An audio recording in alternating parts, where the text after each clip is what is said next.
Hello, this is Jeff Charlton with Graph Connections Group. I'm the direct mail guy. Today I'd like to talk about a topic that's very important in direct mail, and that is mailing lists. Specifically though, I want to talk about the deliverability of a mailing list. One of the questions we get all the time about mailing lists, because we do supply mailing lists as a company, is how often is the list updated? But when people ask that question, they want to know how current is the list. In other words, is it something they pull once a year, or is it every month? How often do they check the accuracy of that list to make sure that the data in the list is accurate? When I say data, since it's a mailing list, you're talking about mailing addresses, names, maybe you want phone numbers if you're going to call these people, or any other criteria. If it's a real estate list, you might want the address they live at or the property they own. But no matter what it is, how often is that list updated to guarantee the most accurate database?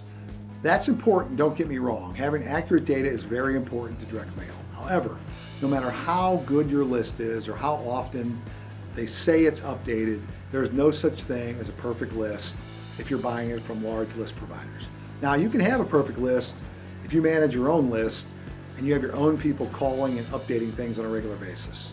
If you're buying lists from commercial sources, whether it be Info USA or USA Data or any large list provider, you're going to get lists that are not 100% accurate.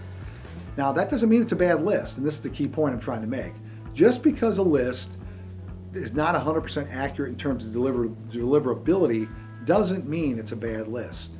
Ultimately, you're looking for people that fit the criteria of your ideal prospect. If that list fits your criteria, even if 10% of those are undeliverable or the 10% come back, if the other 90% fit your criteria and you end up getting a good response, then it's a good list. So my point I'm trying to make is don't get too hung up on deliverability. No matter what, you're going to get a certain percentage of the mail pieces back in the mail as undeliverable. Now, why does that happen? Where do they come from? How can a list that's supposedly current be undeliverable? Well, there's a lot of reasons for that. One reason could be the name and the address are not matched up. Maybe a person moved and the address you're sending it to is now a new person. And maybe that person sees that mail and said, this is not for me, and they give it back to the postman.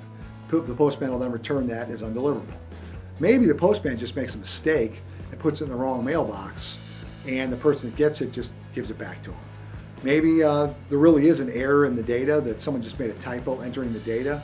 Or maybe the person that got it really is them, but they just don't want to see the mail, so they reject it anyway. There's all kinds of reasons mail can come back. That doesn't necessarily mean it's wrong.